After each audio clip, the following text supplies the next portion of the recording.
Привет, друзья! С вами снова Анна Галич, и в прошлых видео мы с вами заливали окошки, выравнивали домик, приготовили очень вкусное тесто для мягких пряничных домиков. И после всех подготовительных работ настало время расписать и собрать этот домик. Посмотрите, какая красота получилась у Аллы Кискиной по моему видеоуроку. Получится и у вас. Кстати, отмечайте меня на своих пряниках, которые сделали по моим мастер-классам. Самые лучшие работы я буду включать в свои видео. Обязательно досмотрите это видео до конца, будет очень интересно. А еще подписывайтесь на канал и жмите на колокольчик.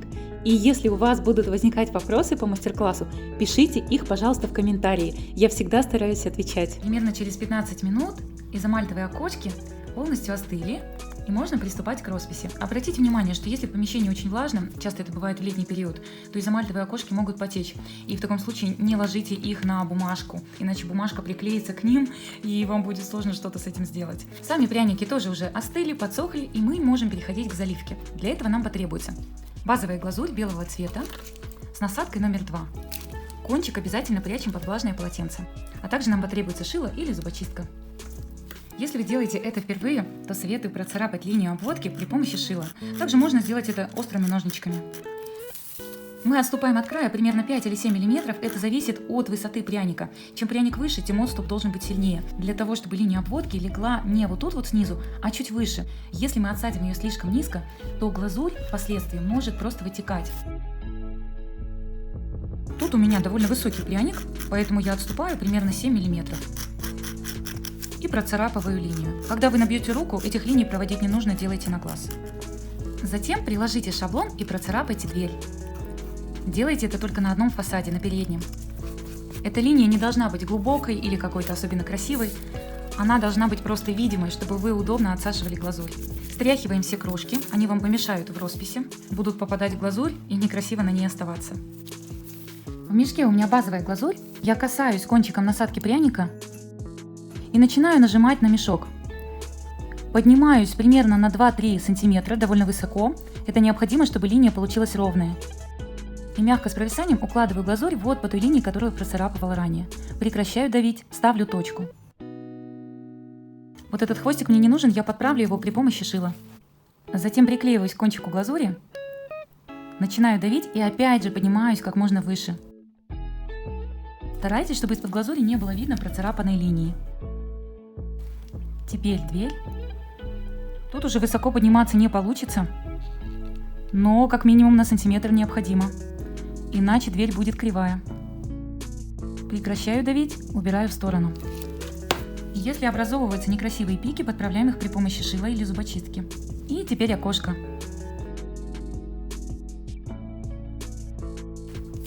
Если какие-то неровности, подправляю шилом, вплоть до того, что вы можете полностью снять эту линию и отсадить новую.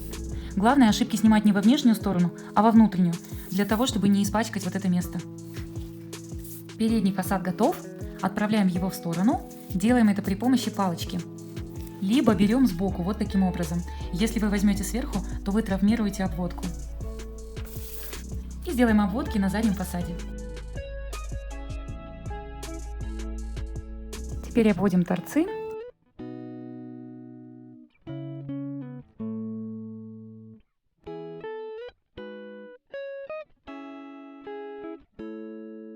Для заливок нам потребуется глазурь нежно-голубого и розового цветов. Срезаем довольно широко кончик мешка. Тут у меня примерно 5 мм.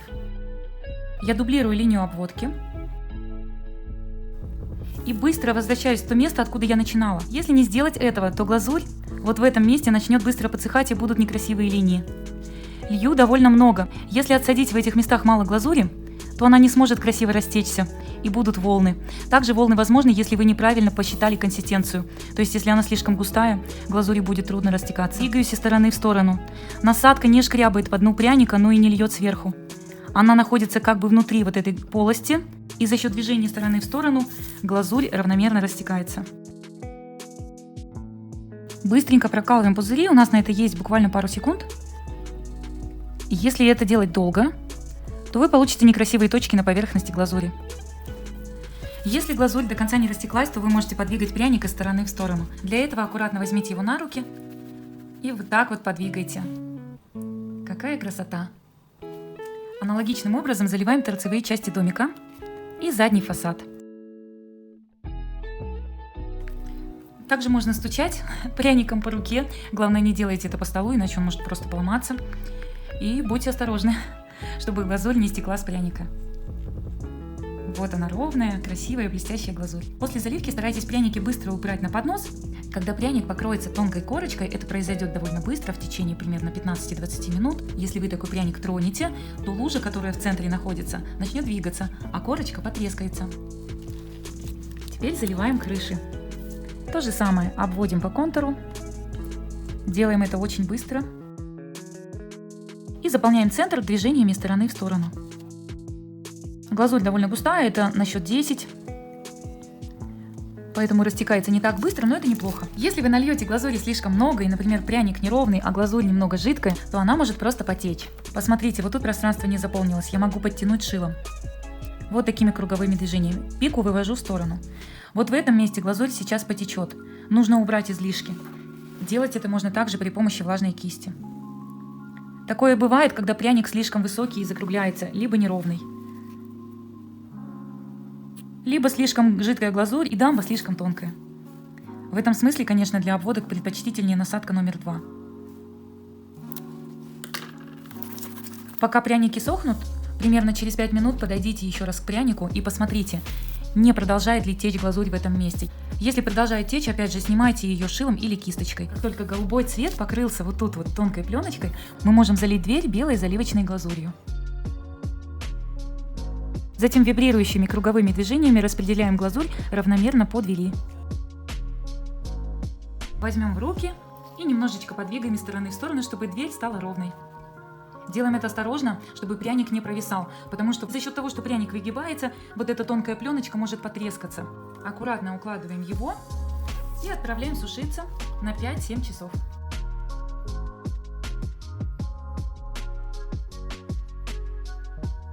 Заливки на фасадах полностью высохли. Теперь мы можем расписать эти элементы.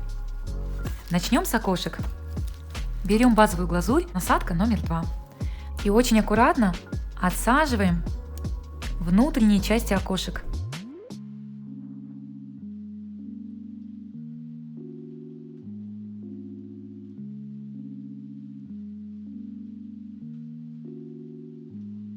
На переднем фасаде у нас будет украшено не только окно, но и дверь.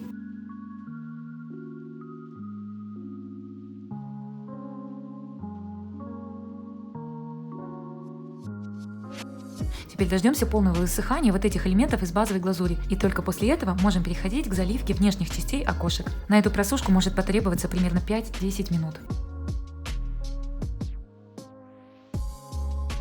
Наши рамы из базовой глазури высохли. Теперь мы берем заливочную глазурь, которая сглаживается на счет 12-15, и отсаживаем ее вот в этих частях окошек.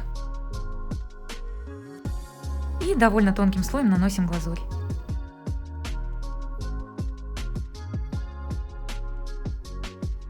Теперь я беру цветную посыпку, возвращаюсь к первому фасаду, который я украсила, наклоняю его и посыпаю вот такими цветными шариками. Они довольно маленькие, диаметр их 2 мм. Работаю быстро, иначе если глазурь подсохнет, они просто перестанут приклеиваться. Кстати, удобнее всего это делать над тарелкой, потому что все вот эти упавшие шарики вы сможете потом поднять и снова использовать. Хорошенечко приклеили. Стряхиваем излишки. Продолжаем нашу работу. Действуем быстро. Не пытайтесь приклеивать шарики сразу же, как только отсадили глазурь. В результате они у вас могут утонуть в глазури, и это будет смотреться не очень красиво. Еще на дверь я хочу разместить вот такие золотые бусинки. Они смотрятся очень красиво и эффектно. С такими бусинами удобно работать при помощи пинцета, чтобы наносить декор точечно в то место, куда вам это необходимо. После того, как я стряхнула все лишние посыпки с окошек, с фасадов, я беру базовую глазурь, насадку номер 2 и отсаживаю вот такие вот ниточки. Кстати, вы можете в самом начале взять и процарапать линии, чтобы вам было удобнее. Но если вы не впишетесь в эту линию, то у вас останется царапанный фасад, и это некрасиво. Поэтому я советую делать на глаз. Начинаем вот отсюда. С провисанием делаем вот такую вот ниточку. Вот в этих местах, то есть у основания, полностью прекращайте давление, чтобы не было клякс. Аккуратненько продолжаем работу с провисанием. Прекратила давить, Поставила точку и убрала. Когда ниточки полностью подсохнут, это произойдет примерно через 5 минут, мы отсадим фонарики. А пока самое время приготовить для них заливочную глазурь. Я приготовила розовую, салатовую и такую светло-фиолетовую, даже сиреневую глазури. Сейчас буду отсаживать фонарики. Нам потребуется, конечно же, шило. Срезаем кончик мешка. Оставляем дырочку примерно 3 мм. И если вы это делаете впервые, то советую отсаживать сначала розовый, потом зеленый, потом фиолетовый. Если у вас рука набита и вы чувствуете расстояние, то быстрее будет сделать следующим образом. Сначала отсаживаем все розовые фонарики, потом берем салатовые, отсаживаем их и завершаем все фиолетовым. Ну или наоборот. Смысл в том, что делаем не по одному, а конвейером сразу. Но в таком случае вы можете не рассчитать расстояние, и фонарики будут слишком близко или слишком далеко друг от друга. Поэтому советую с первого домика начинать по одному фонарику. Отсадила капельку, тихонечко продолжаю давить и подтягиваю вот сюда, к ниточке. Затем беру глазурь другого цвета, отступаю примерно 7 мм и отсаживаю еще один фонарик. Теперь сиреневый. Давлю, давлю, давлю, на месте стою. То есть отсаживаю такую хорошую уверенную капельку. Потом продолжаю давить, но делаю это еле-еле, слегка. И подтягиваю вот в это место. Либо вот способ, о котором я говорила, когда вы отсаживаете фонарики с хорошим расстоянием друг от друга, с тем, чтобы у вас поместились разные цвета. Так, естественно, будет быстрее гораздо. Посмотрите, какая красота. Оставляем до полного высыхания, а пока займемся крышами. Теперь изучим с вами такую интересную технику, как нанесение глазури на пряник через трафарет. Для этого нам потребуется базовая глазурь белого цвета.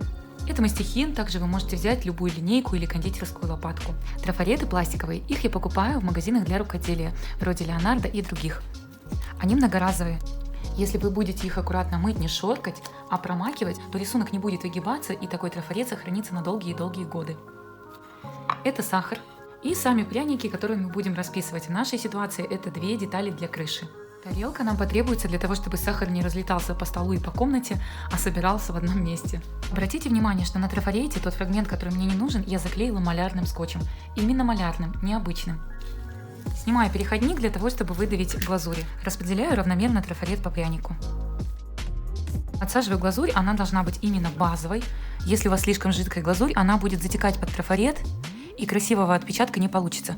Придерживайте трафаретик пальчиком для того, чтобы он не ездил по прянику, иначе рисунок отпечатается неровно. Я нанесла довольно толстым слоем рисунок на трафарет, и дальше мастихином выравниваю этот уровень. Если вдруг будут перепады, то такой отпечаток будет некрасивым. Снимаю трафарет. Если есть какие-то недостатки, то счищаю влажной кистью. Затем очень быстро, пока глазурь не высохла, посыпаю ее сахаром. Довольно обильно. Под этим углом. Затем переверну пряник.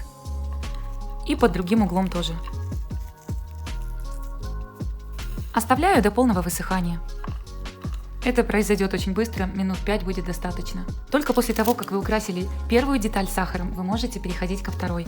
Не стоит делать рисунок сразу на 2 деталях и потом посыпать их сахаром одновременно, потому что в таком случае глазурь может высохнуть и сахар не приклеится.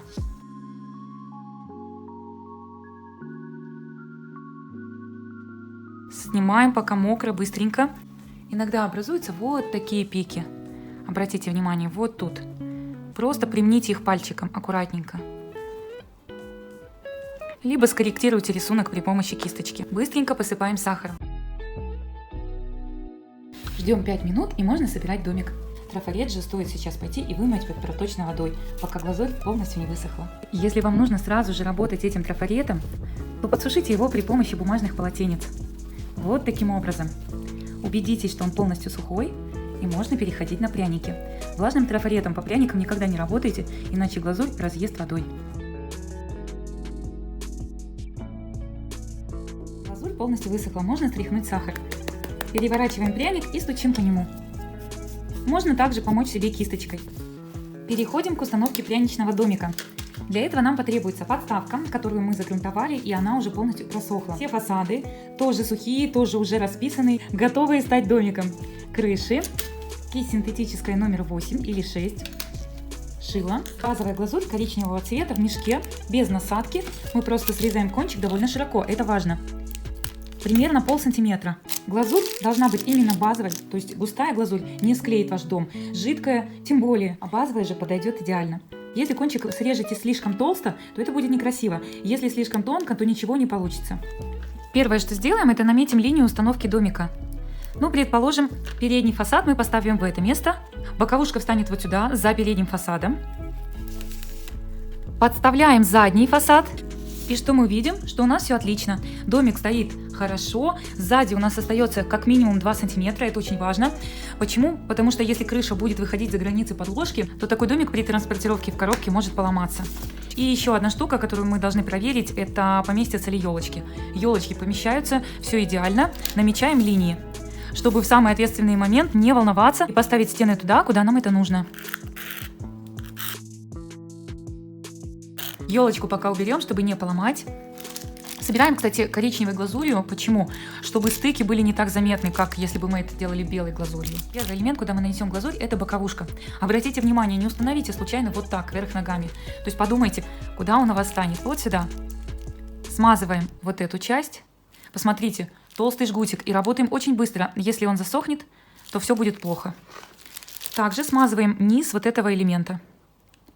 Если вы испачкаете голубую глазурь, не страшно. Линии, которые мы намечали, ставим передний фасад и боковой стыкуем к нему внутрь.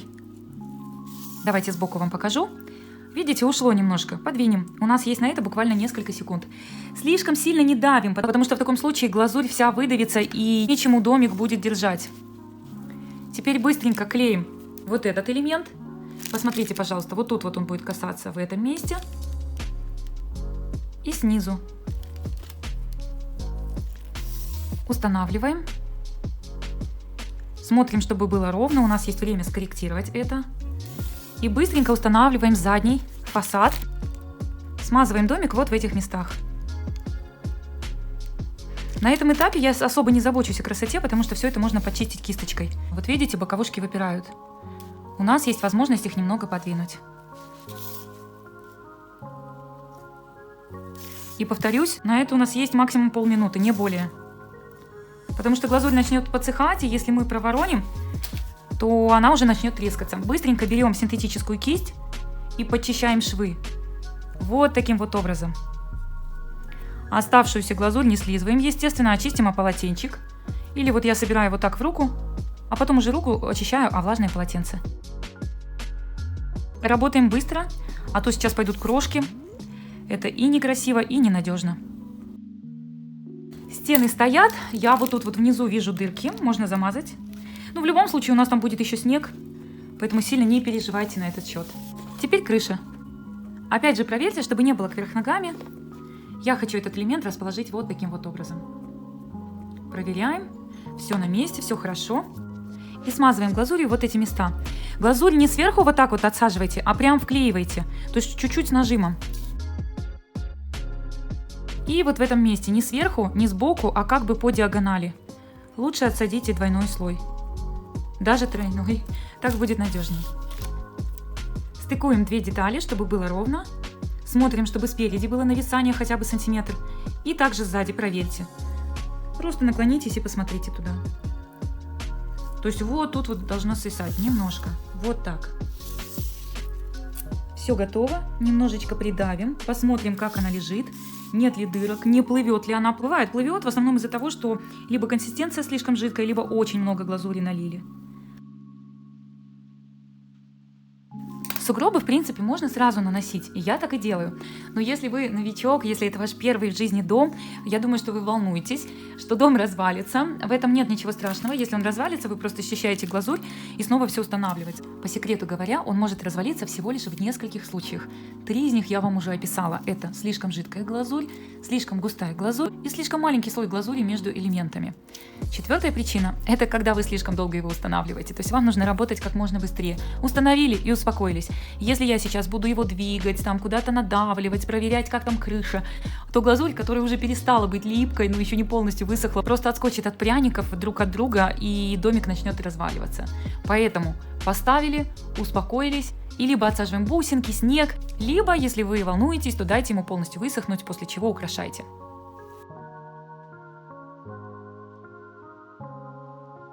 Вот эти стыки на домике, которые образовались, они не очень красивые. Вот видите? И мы сейчас их будем декорировать. Делаю я это насадкой, которая называется «Французская звезда» Мале. Это 44 ПМЕ насадка, она довольно редкая в России, но есть ее аналоги, например, у фирмы Атека и так далее. Вот тут примерно 5 мм. Это самые идеальные ракушечки у вас получится. Если вообще такой насадки нету, просто срезаем мешок вот так и работаем им. Тоже будут красивые бусинки. Техника работы следующая. Вы касаетесь поверхности под углом не 90 градусов, то есть не сверху, а сбоку под углом 45 градусов. Стоите на месте, давите, давите, давите, набрали бусинку, убрали в сторону. Еще раз, стоим на месте, давим, давим, давим, такой же объем набрали, прекратили давить, убрали строго в сторону. Отсаживаем не плотно к предыдущей бусинке, а вот на этот хвостик стремимся попасть. Давим, давим, давим, прекратили, убрали в сторону. Ошибки какие? Это когда давят и начинают двигаться, получается такой речной жемчуг. Либо давят, давят, давят, прекратили и убрали вверх. Нет, нам вот этот клювик совсем ни к чему. Еще раз повторюсь, что не надо бегать за этой насадкой. Она довольно редкая, и домик вы сможете украсить и без нее. Да и вообще, если оставите такие стены, тоже будет красиво. Сугробы сделаете, и все отлично. Но я хочу вам это показать. Более того, если у вас нет красивых посыпок, а есть какие-нибудь ужасные черно-желто-зеленые, красные, то не делайте вот такой декор. Украсьте все окошки, двери именно такой ракушкой. Так вот, плоской насадкой эти бусинки выглядят ничуть не хуже. Посмотрите, какая красота. И причем у меня даже не насадка, у меня обычный кондитерский мешок. Надеюсь, я вас убедила. Переходим к украшению самого домика. Разворачиваем его к себе спиной и наносим бусинки. Я буду делать это насадкой ракушечка. Значит, мне нужно сделать бусинки не такими изящными маленькими, а довольно крупными. И не забывайте, что мы всегда здесь можем отсадить бордюры снега. То есть, если не удастся закрыть все безобразие. Большие бусинки отличаются от маленьких либо размером насадки, либо просто давите сильнее. То же самое делаем вот здесь, в стыке между крышей и фасадом.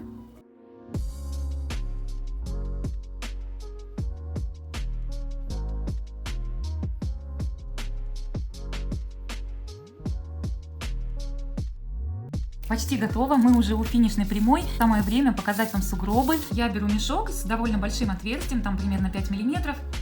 И вот такими круговыми движениями отсаживаю глазурь. Мешок, обратите внимание, льет не сверху, а находится как бы внутри вот этой полости из айсинга. Тут будет большой сугроб. Очень важно, чтобы он за подложку не вылезал. Снег может намести у нас вот сюда, да, если какой-то дефект вам нужно закрыть или вы так хотите. Смотрите, как будет получаться, если вы будете отсаживать сверху. Просто колбаса какая-то некрасивая. Вам же нужно давить внутрь и давить довольно интенсивно. Пики не оставляем. То есть, когда завершаем работу, уводим клювик в сторону. После того, как рука уже натренировалась хорошенько, мы можем переходить к переднему фасаду и тут уже создавать красоту, которую увидят все, в том числе ваши подписчики в Инстаграме. Обязательно выставляйте работы там, особенно если вы не делаете на заказ. Вам важна какая-то мотивация, чтобы продолжать любимое дело. И у нас существует только две мотивации у людей. Это похвала и деньги. Поэтому, если на заказ не делаете, денег нет на этом, надо собирать сердечки. Вот тут снегом закрою. Да? Намело. Бывает же такое, сугробы наметают. В моем сибирском детстве было, когда соседи друг друга откапывают. Потому что один смог выбраться из форточки, он понимает, что всем сейчас тоже на работу, в школу, надо спасать соседей. Давим, давим, давим, вибрируем, прекращаем давить, убрали вниз. Не вот отсюда сверху, а вот оттуда снизу. Обратите внимание, начинаем тоненько, потом к центру расширяемся и опять уходим в тоненькое. Сосулечки обязательно. Куда без них? Оп. Сильно длинные не делайте, особенно если это дом на доставку. Может просто сосулька не доехать. Самое время выставить елочки. Снимаем их с доски и вот в это место отсаживаем сугробы небольшие. Ставим большую елочку с этой стороны и немножко с ней побудем, чтобы она не упала. Совсем чуть-чуть. Глазурь быстро ее подхватит, и она останется в таком положении, но все равно присматривайте за ней. Этот сугроб подсадим чуть-чуть глубже, к домику ближе. Ставим, потому что на переднем плане будет маленькая елочка. И напомню, декор не должен выходить за границы подложки. Елочка падает, побудьте с ней. Иногда необходимо просто отсадить дополнительной глазури, и декор хорошо фиксируется. Ленточку клеить на подложку я советую после того, как домик полностью высохнет. Почему я не делаю это до того, как я переношу домик? Да потому что в процессе работы я могу ее испачкать, вот и все. Глазурь на пряничном домике полностью высохла, и самое время переходить к декору подставки. Для этого нам потребуется двухсторонний скотч. Я предпочитаю ширину 1 см. Лента атласная, вот такого кислотно-розового красивого цвета. К сожалению, 2-сантиметровая лента у нас в продаже появляется редко. И не всегда удобно ее приклеивать к самодельным подставкам, потому что когда мы выпиливаем ее ножом, так или иначе угол смещается, и широкая лента ляжет неровно. Такая же лента спрячет неровности подложки, и это будет очень красиво выглядеть. По центру мы пустим вот такую красивую ленту бирюзового цвета. Я клею двухсторонний скотч по центру подложки. Обрезаем скотч, фиксируем его. Ленточку начнем приклеивать сзади. Помните, все стыки у меня всегда и все эксперименты только на заднем плане. Сначала клеим по низу. Лента идеально ровно ложится, потому что упирается в стол.